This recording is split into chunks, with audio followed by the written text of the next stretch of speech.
Welcome to the College Investor Audio Show, where we talk about the biggest issues impacting millennial money, from student loan debt to side hustles to building wealth. We will show you how to get out of debt so that you can build real wealth for the future. Greetings. Welcome to the College Investor Audio Show. So glad you're here today. All right, so let's just get right to it. This is such a good topic today. If you're one of the 70% of college students that graduate with some form of student loan debt, you're likely investigating the many different options that exist for repayment. So one of those is the Public Service Loan Forgiveness Program, or PSLF. We're going to call it PSLF the whole time, but just know that means Public Service Loan Forgiveness. PSLF was introduced in October 2007 and allows borrowers who make 10 years of qualifying payments, 120 total payments, and work for an employer in the public service sector to have his or her loans completely forgiven. The first eligible borrowers for PSLF would have completed their 10 years of payments in October 2017. Statistics have shown, I love statistics, that within the next several years after 2017, only 1% of PSLF applicants had been approved. 1%.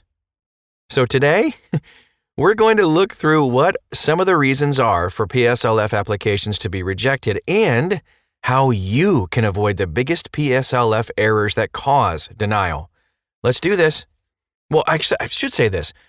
If you've been denied from PSLF and maybe you're looking for the best repayment strategy, consider checking out Loan Buddy. It's a service that can help you analyze the different repayment and loan forgiveness options and determine which one might be right for you. First of all, let's just answer this. What is Public Service Loan Forgiveness, or PSLF? So I just touched on this a little bit ago, but Public Service Loan Forgiveness is a program introduced back in 2007. It allows graduates who make 120 qualifying payments and work for a qualifying employer to have their loans forgiven. So the PSLF is only an option for borrowers who have direct loans or who consolidate other federal loans into a direct loan.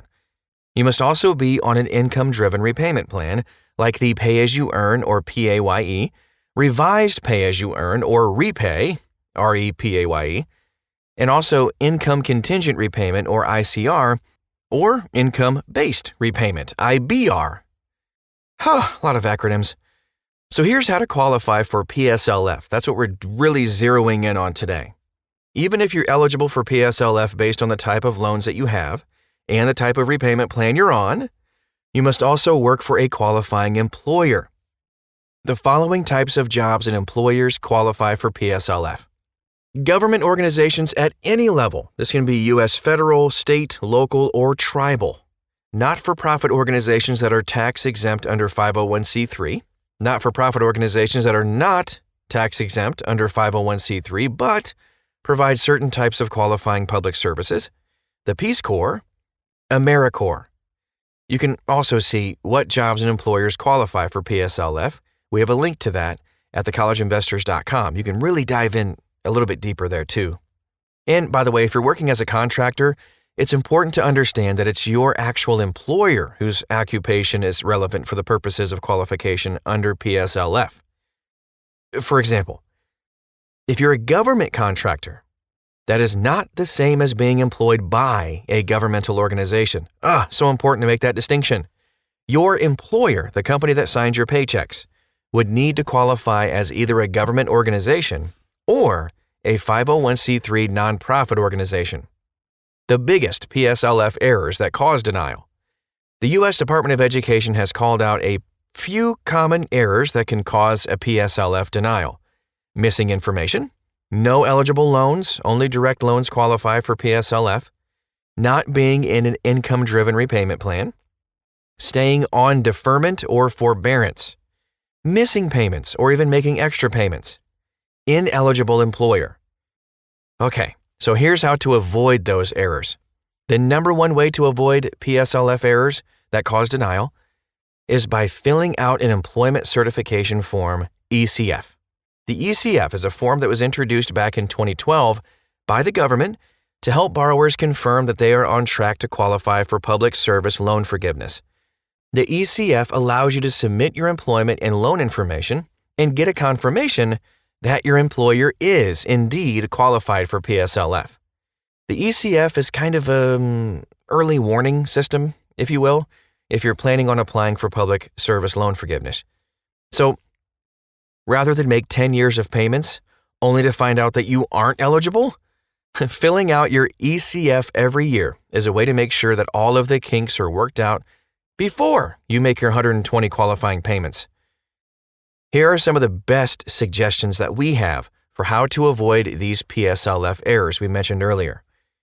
Submit an ECF as soon as you start your public service job, every year after that, and every time you change employers.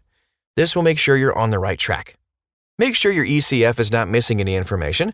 The Department of Education mentions that 2 of the most common pieces of missing information are the employer's address and employer identification number, EIN. Keep your information consistent each year as you fill out your ECF. The Department of Education mentions specifically that they often see inconsistent employment beginning dates. If you have any other type of loans besides direct loans, you'll need to consolidate your loans before applying for PSLF.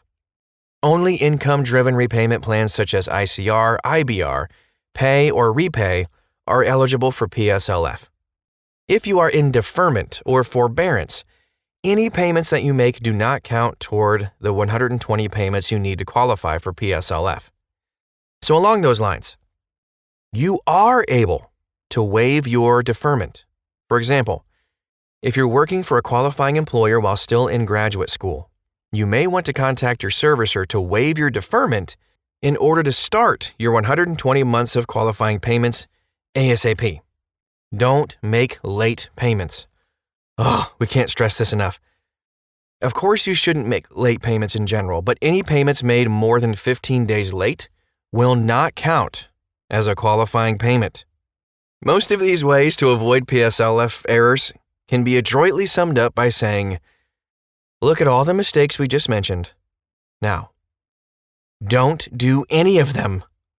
If you have any questions still about whether PSLF fits in your specific situation, please check out Loan Buddy and let us help you analyze the different repayment and loan forgiveness options and determine which one might be right for you.